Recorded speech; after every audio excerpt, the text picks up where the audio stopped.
what we discussed. What we want to discuss is analytic geometry, and I want to define, I hope I will define today what the notion of an analytic manifold. What we discussed last week is the notion of converging power series in inequalities, and the notion of an analytic function. And still, now we are kind of in the local theory. I want to finish this, and so the last thing I want to do on local coordinates is the inverse function theorem, and then we'll have all necessary tools in order to go and discuss math.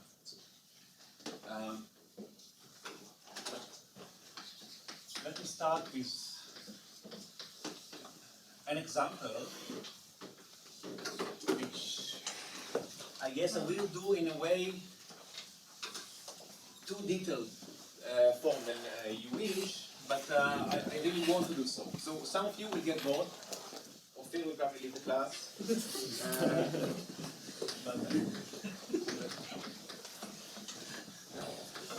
Maybe I'll remind you. Setting throughout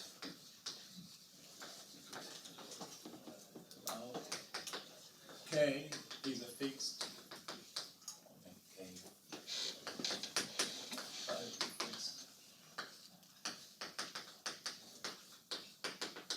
field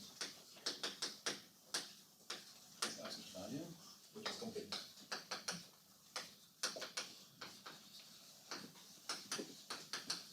Over which we walk. So we do like K analytic geometry.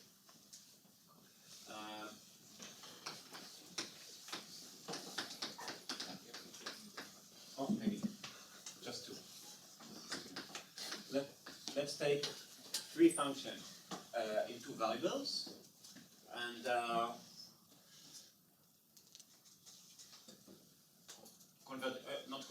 to formal power series. Fi, say, is given by ai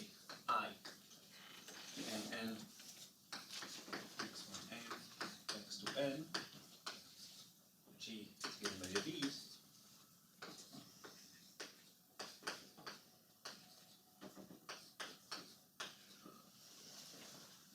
And let me assume that there are no constant terms for the f's.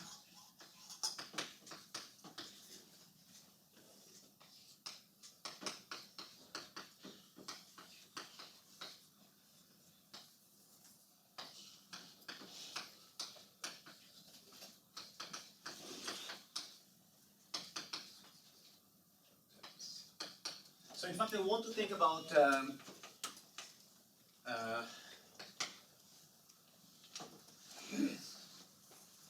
F1,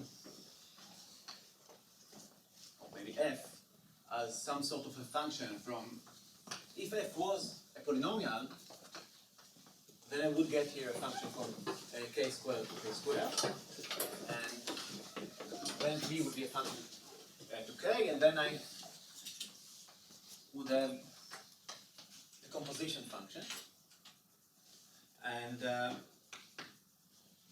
this is what I want to think of. Somehow I want to think of this as I want to consider infinitesimal version of that.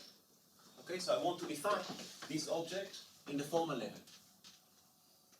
And the definition is obvious, and each of you guys can just write it down. And unfortunately, I'm going to do it explicitly now, because I want to see the computation of the first few coefficients of this guy for this specific example. And now just I want to make the remark, which will be obvious when we do the computation, is that if f and g were actually polynomials, so if those were finite sums, then there would be no problem with this. If I would not insist on maybe I should write it down. If I would not insist on that one,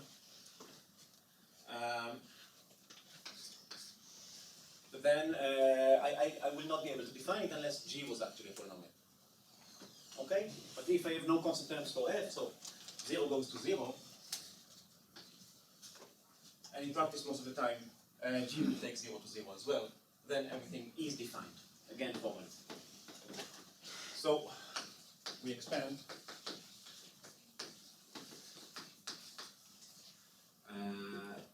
decompose f up to second order explicit. So right, maybe compose f. So this is a function from k squared to k. So this is some cm and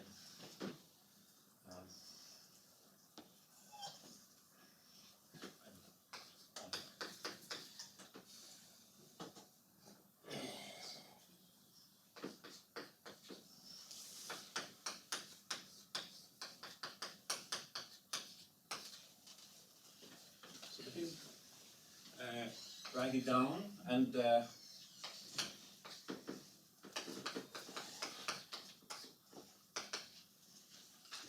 think together. So what is C00? What is the constant term of the composed function? Some kind of substituting, exchanging. I'm putting f1 instead of x1 and f2 instead of x2 in the formula for g, trying to open the parentheses, trying to write it down. Of course, I'm getting infinitely many terms, as I should have, but the thing is that for each specific monomial here, I will get only finitely many guys. I mean, some finite expression as its coefficient. And this is what I want to write. So if m is 0 and n is 0, what will I get? B00, which I did not assume to be finite. And now what will I get here?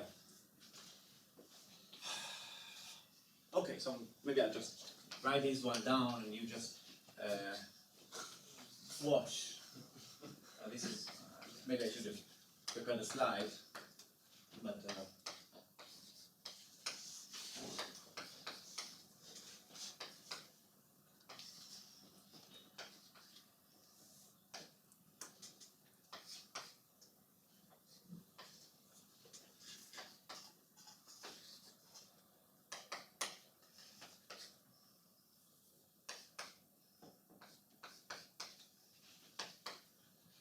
so this is the first term in the expression of g when I substitute the fi's as coefficients. This is the 1, 0 term here when I change x1 to be f1 and x2 to be f2, and I'm writing down only to the second degree. And now, same for the second guy.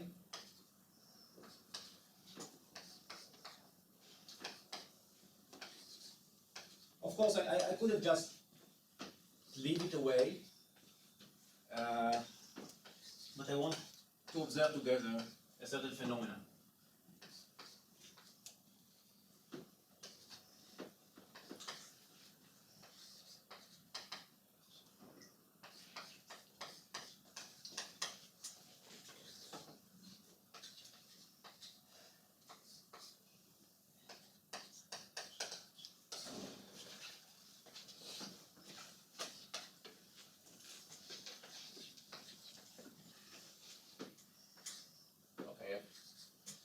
Luckily, when the indices of B grow, I have less and less that I contribute.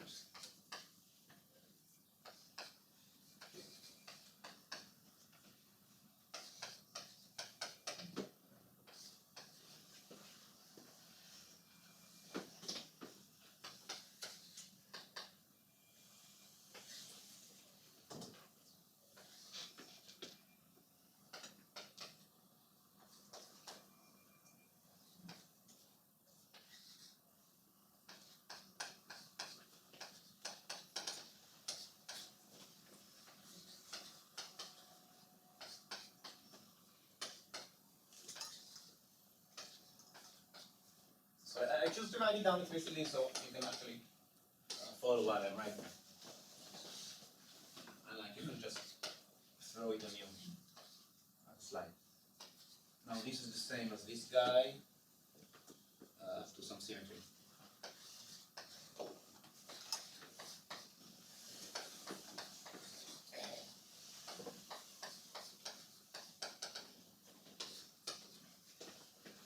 And all the higher terms, if B has a higher degree index, then I will not have second degree when I do the expansion.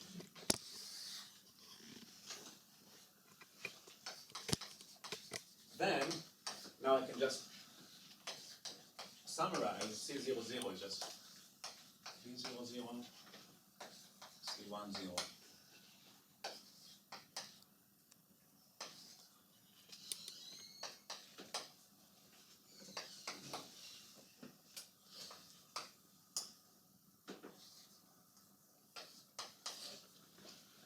Next expression is just a real image.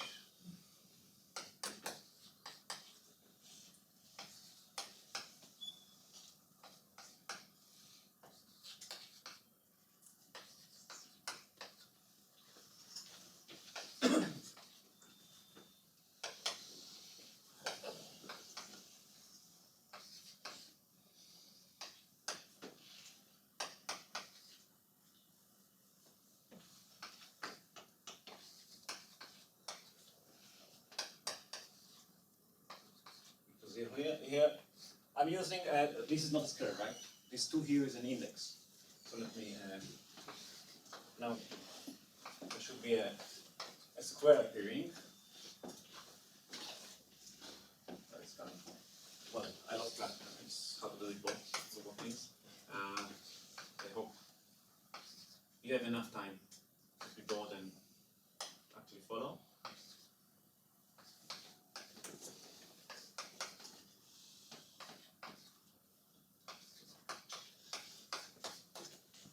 And the last expression I'm about to write down, of course, C02 expression is the same up to some symmetry. And C11, the last guy I'm about to write down,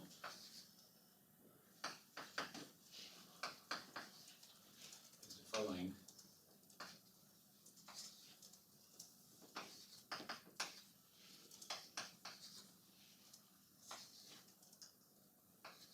The 2 here come from opening up a certain square over there, I guess.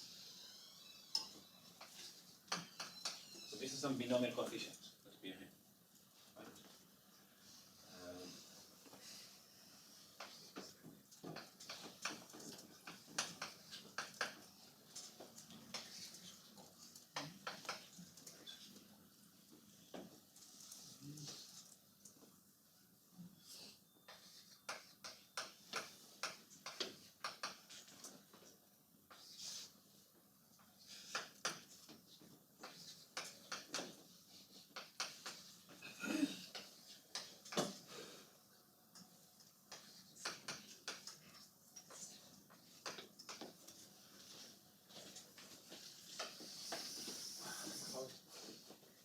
Okay, so we all got the point. And here's the theorem that we proved.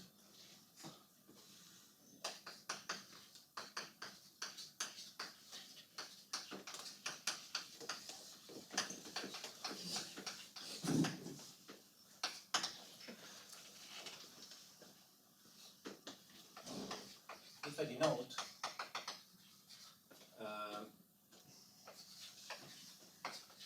K0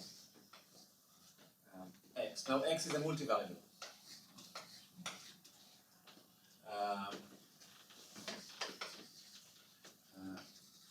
The max ideal. So there is a little node here. Precise. Formal power series with no constant term.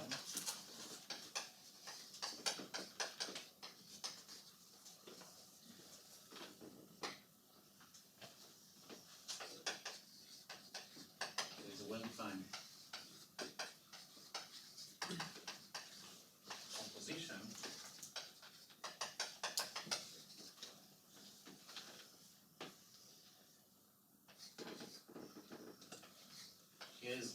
the G.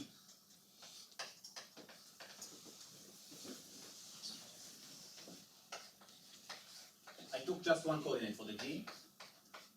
Of course, I could have taken L G's. And the F's, I had two F's, each of them in two variables. I could have taken, I don't know,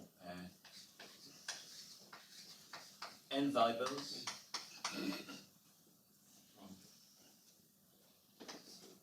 And mf's. So f could have been like a function from kn to km. And then g will be a function to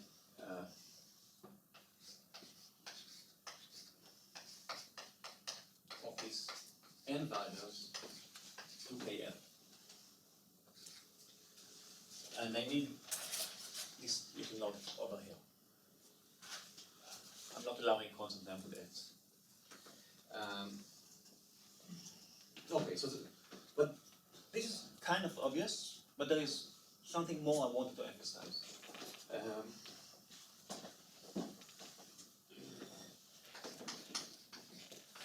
The coefficients of the composed, or maybe of composed formal power series. If I have an element in this product, an element here, an element there, then I do form the composition, and I'm looking on this, on the coefficients of the composed guys, and here's what I want to say. They are all, I mean, all the C's are actually polynomials in the A's and the B's. Right? So it's, I guess I bothered to do things of the second order in order to get this square. They are not linear, of course. And also they are not just sums of that. You get some binomial coefficients every now and then. And this depends, of course, on all the dimensions, etc., etc., etc. On many, there are many, many variables around which I don't want to keep track. But I do want to emphasize that all the coefficients will be positive integers of these polynomials. Of these polynomials, and I see here now a polynomials at these variables with, well, only ones here, maybe some occasion two there, etc., etc., etc. So the coefficient of the composed formal power series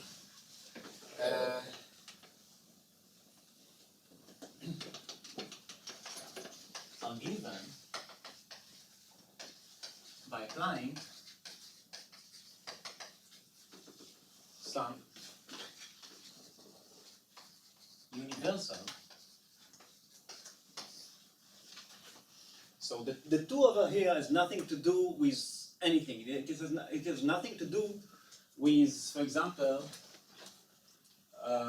with the field K that we fixed, right? So this is the universality that I'm about to say. Universal, independent. Okay. So universal polynomials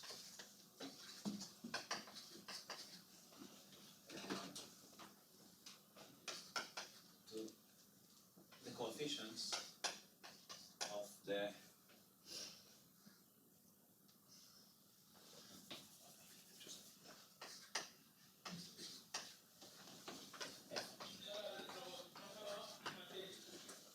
for every f, every g, again, the coefficients that I'm getting are given by some universal formula.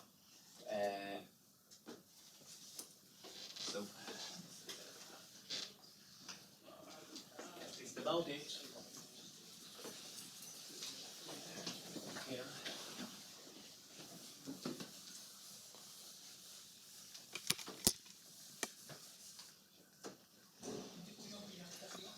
Ci at gamma is some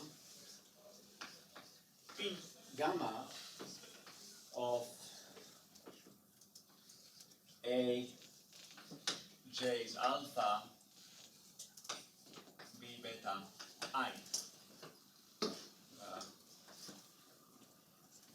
So there are some universal polynomials I want to give name to.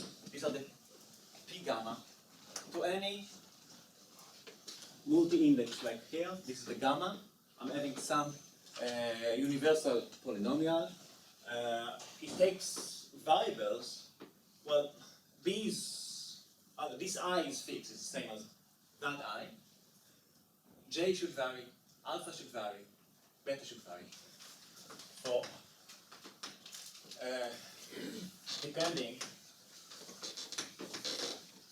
on finitely many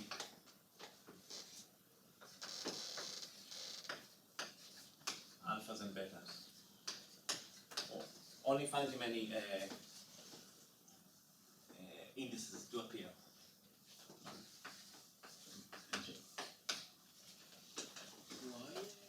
Just a minute. The P's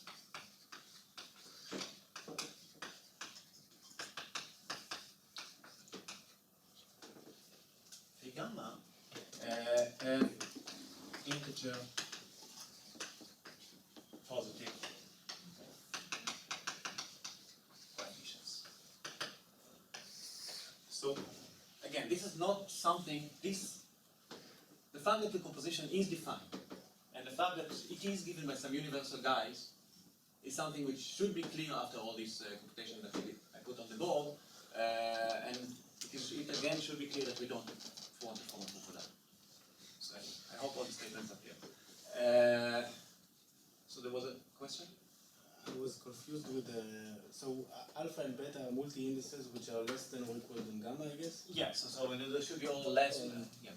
But I'm confused regarding the I not varying, J varying. So okay, so in this game here, we had only one G. right. If you had two G's, then I had the coefficients. Okay. You will have some extra index to the C, saying that these. Right. If I had G1 and G2, you will have coefficient C1 and C2. They will be given by the same formula. So the P here does not depend on things, but I mean, I should have taken only the B's coming from that G, right? And of course, I should have taken all the A's. So this is what I try to say here. Okay. So what happened with the non-zero? Sorry? That you left out the non-zero term in the polynomial. So you said you had two polynomials I assume that the with F's, no constant term. yeah, the F's do not have constant terms. If I would have constant terms to F's, and if you try to compute C00 here, even, or anything else, you would see that you will have, I mean, when you do the composition, you would see that you will have an infinite expression for that one, which has no reason to converge a priori. Okay, yeah. And what I'm trying to say here is that this is pure algebra. This is the level of formula. This is some theorem, probably someone actually proved that at some point, for formal power series. Okay, thanks. So here's an exercise. So it's actually not a theorem, it's just a definition, right? Because you're defining what is a and defining composition, you have to show that this composition makes sense algebraically, that you have finitely many terms at each level, and you want, here is a statement, this is a mathematical statement. You have integer positive coefficients, and it is very easy, right? You do it by some induction on multi-indices or something, I don't know. So, will you prove associativity? no, you associativity. Yeah, actually I will. I'll explain. I don't want to explain. I mean, okay, you can write down the polynomials explicitly and, I don't know, prove it by some sort of induction or whatever. Or you may say the following. If I would have, of course, I can just compose polynomials. Then I will not have the same polynomials P gamma. If I bound the degree of f and g to be, I don't know, 100, I will get another list of polynomials over here, which eventually, I mean, for high enough index, they are just 0, of course. But the first few indices will be the same. And composition of polynomials is obviously associative because, because polynomial that I can think of as functions and composition of functions is associative. So when I write down the formula of associativity for some finitely many guys, PIs, P gammas, etc., I'm getting some finite formula which makes sense over polynomials of high enough degree, and it holds there. So you solve this. And so that's what it is solved by that. I gave a hint, if you wish. So I guess you can read this. Here is something I want to explain, but not in the book. Okay, is this all make sense?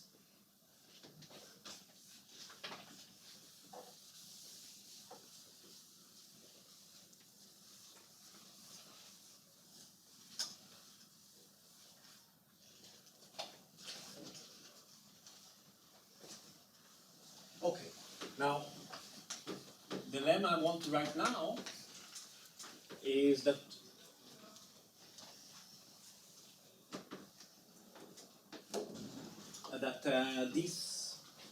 the composition of converging power series is convergent.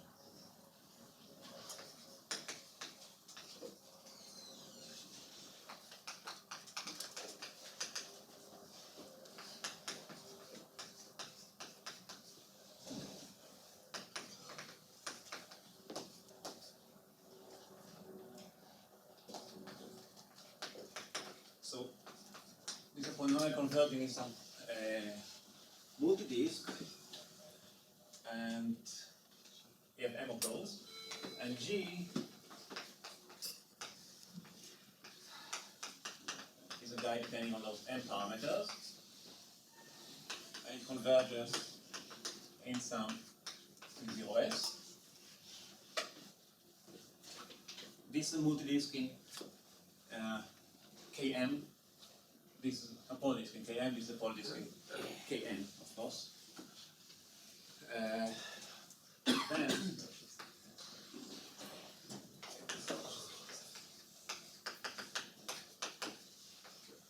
there is some P.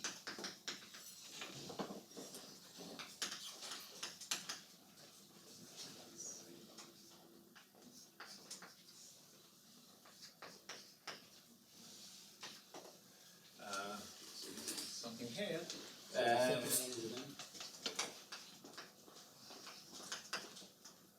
Such that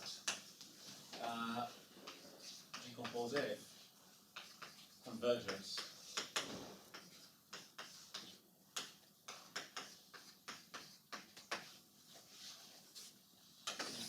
it makes perfect sense, and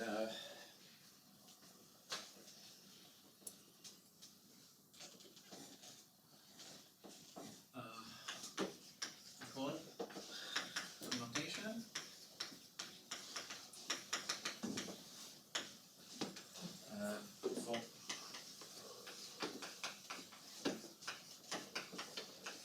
So I think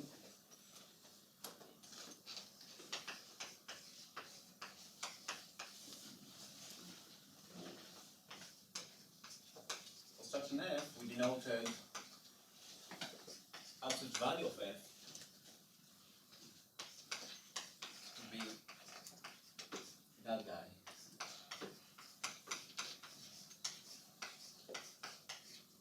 Which is a real foreign power series with positive coefficients, of course, and F converges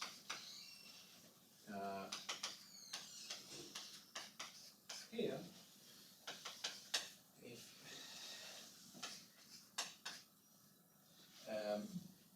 if this guy, well, converges in the corresponding real polydisk.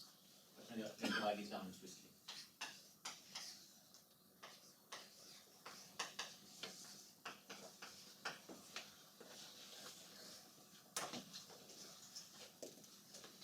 And in that case, let me emphasize something.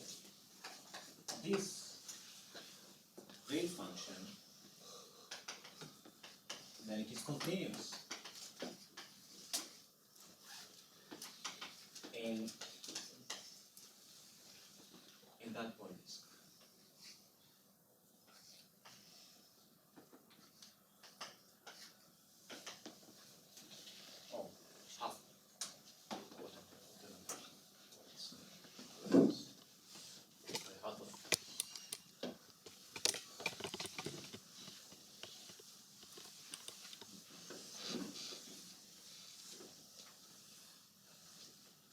unproven dilemma.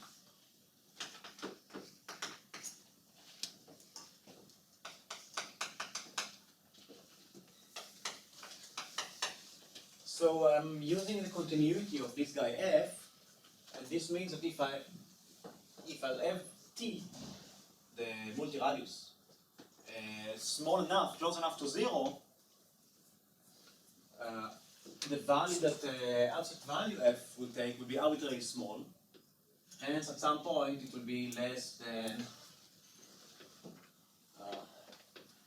s. 60. Which kind of t? 60, such that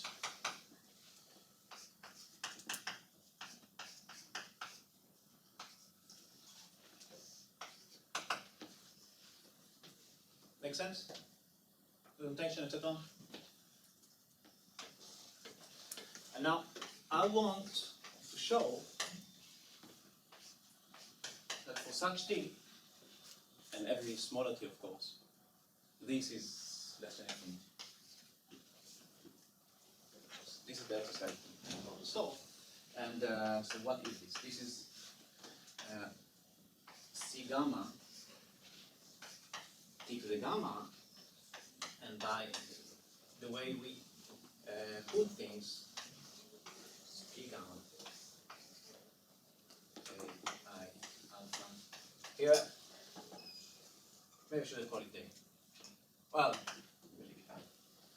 it appears as J over there. There is no I in this business. I guess you'll find it. And here is the punch. I claim that I can put the absolute values inside.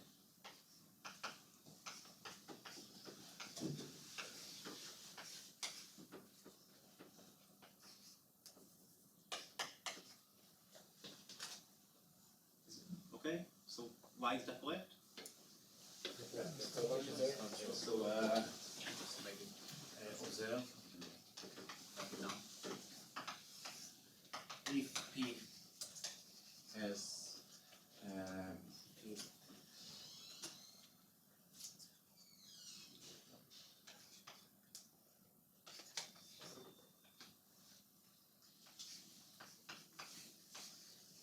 positive integer coefficients, then P of R is increased.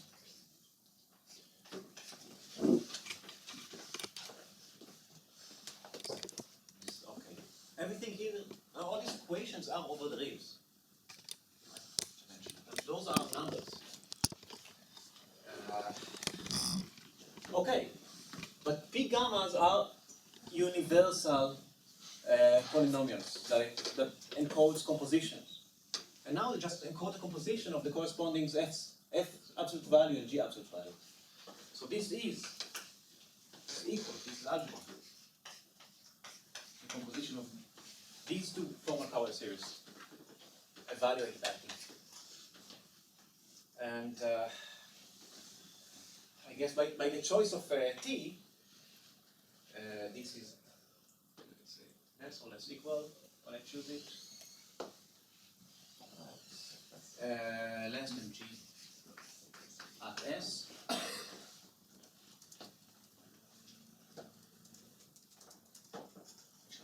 Oh, change something. It's okay. To make the no. Why do you say it's less than G of S? Oh, stop. You mean that it equals to absolute value G applied to absolute value F applied to T, which Yes. is but somewhere you should say that all summation in the reals is immaterial. material, or you don't say it at all? Well, that's I'm not sure I'm using it actually here at this point. It is hidden in the proof I didn't gave of that thing. But no. Somehow, what's behind what you're saying is that over the real, say, at least, the Yes, composition is absolute actually convergence. describing the composition. Yes, yes. And that's, did we say it or did you? Oh, maybe I didn't say it, but you just said it. So, yes, so, yeah, maybe I'll repeat what we just said, but let me just finish this one. This is less or equal than G I. S prime. Okay, so I can treat over the rings every convergence. I can treat absolute value G and absolute value F as actual functions defined on some neighborhood of 0. And for them, the composition I'm describing here is the same. The composition I defined actually here is the same as composition of functions. This should be checked. This follows from absolute convergence. Okay, so yeah, this.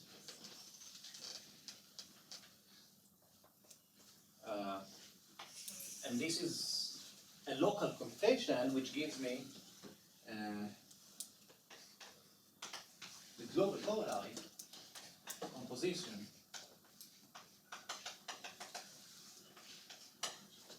of analytic function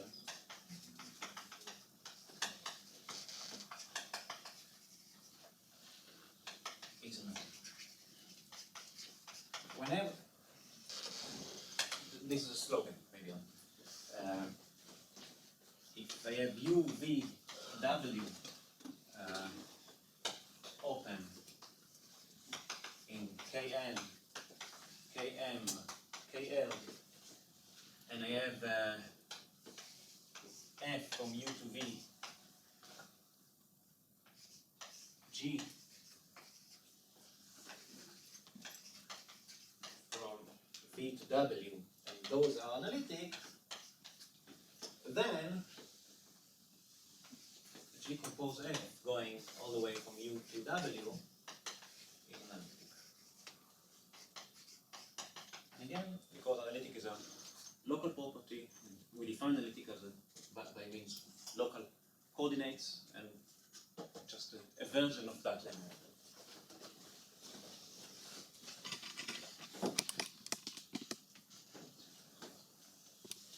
Okay, before going elsewhere, so I want us to recall this, to keep this in mind.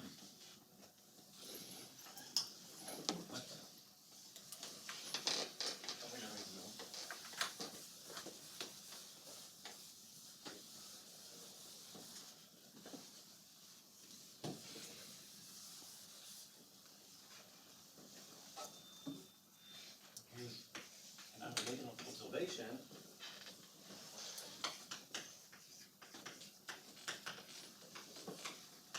Is related.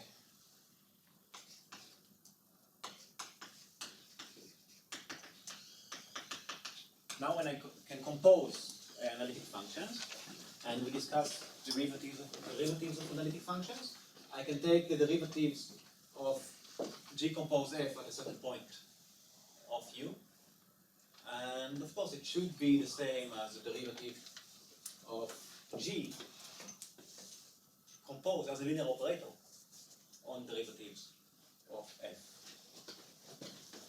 Chain rule for derivatives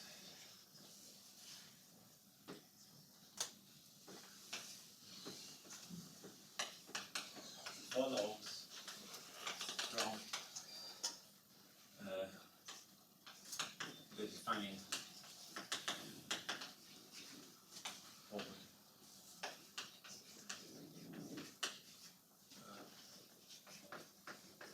And the uniqueness benefit. The fact that you have a unique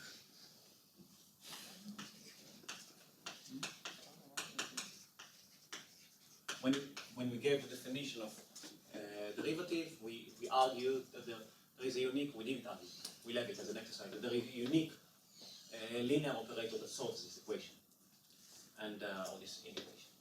And the composition of the operators, which are the derivatives of f and g, of course, will give another solution. So it must equal the derivative of g compose f.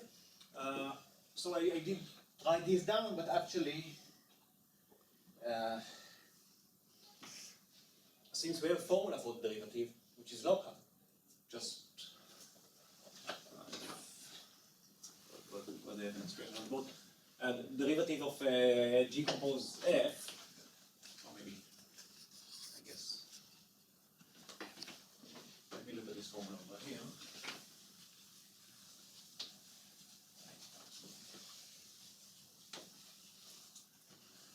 I guess C01, this is the derivative of G compose F, right?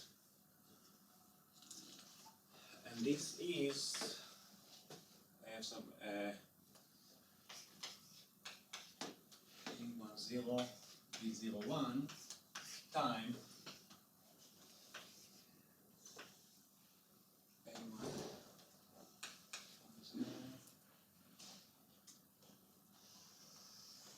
What is this notation? just a minute.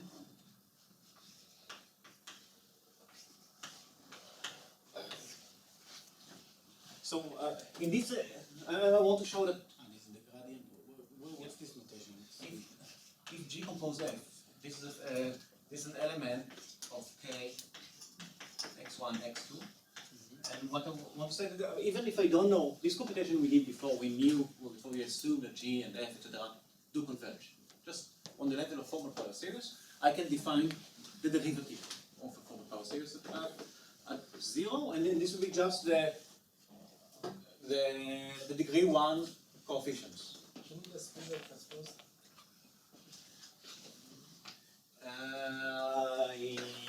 Yes. 2, 0, 1. Okay now? Yes.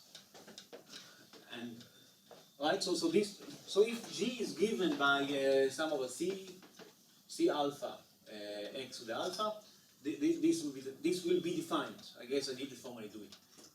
This will be defined as the formal derivative of a formal power series, and the formula that we wrote here shows, at least in this example, that the derivative that would be defined derivative on the level of formal power series should obey the chain rule. This is what I want to say. So this is the derivative of compose f at 0, and this derivative of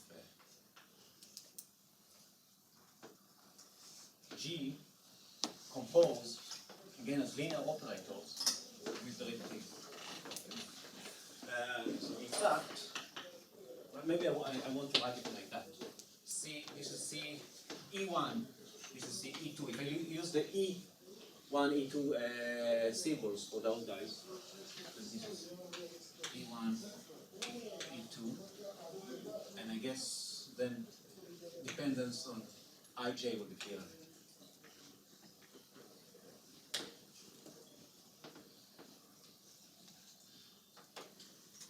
Well, then I just write here A, I, E, J.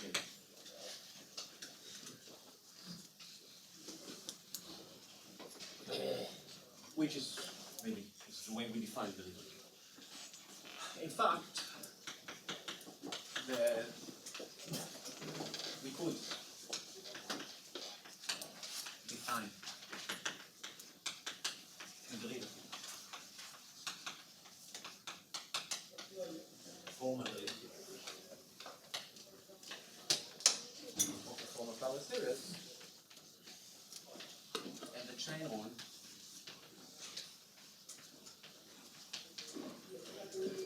follows formulas. Oh, it holds the same chain rule holds there.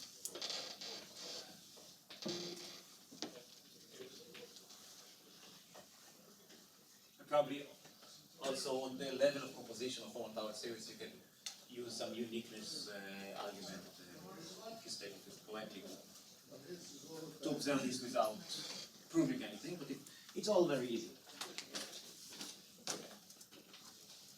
Okay.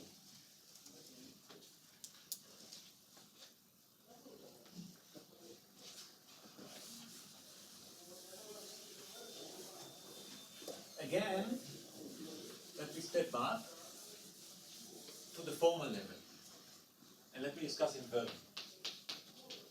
I'm aiming towards the inverse function theorem. And now I know that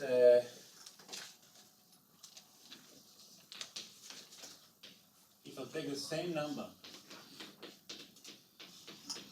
of variables and functions, n equals n here,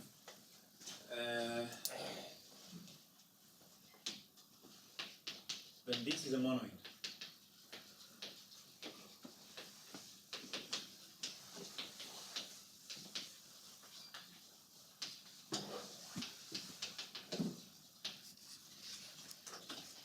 So what is the identity element?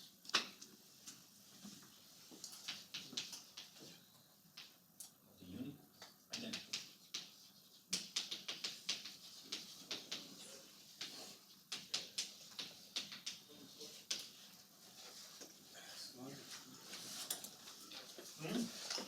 X1 is the first real variable, X1 the second. This is considered as a function, right? From Kn to Kn. The identity function. Kn to Kn, if you wish.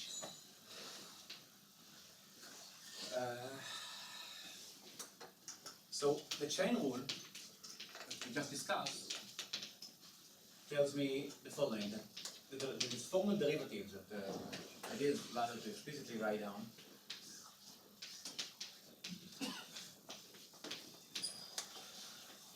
Is a homomorphism.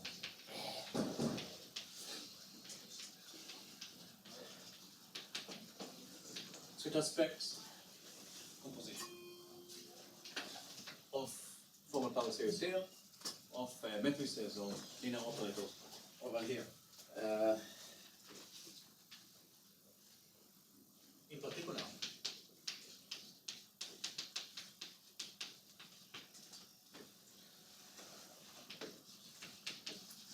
if G is invertible over here, then its derivative must be an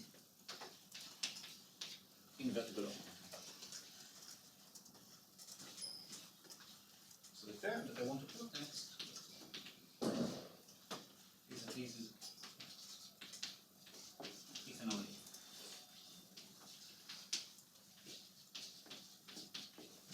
So it's enough to look at the derivative in order to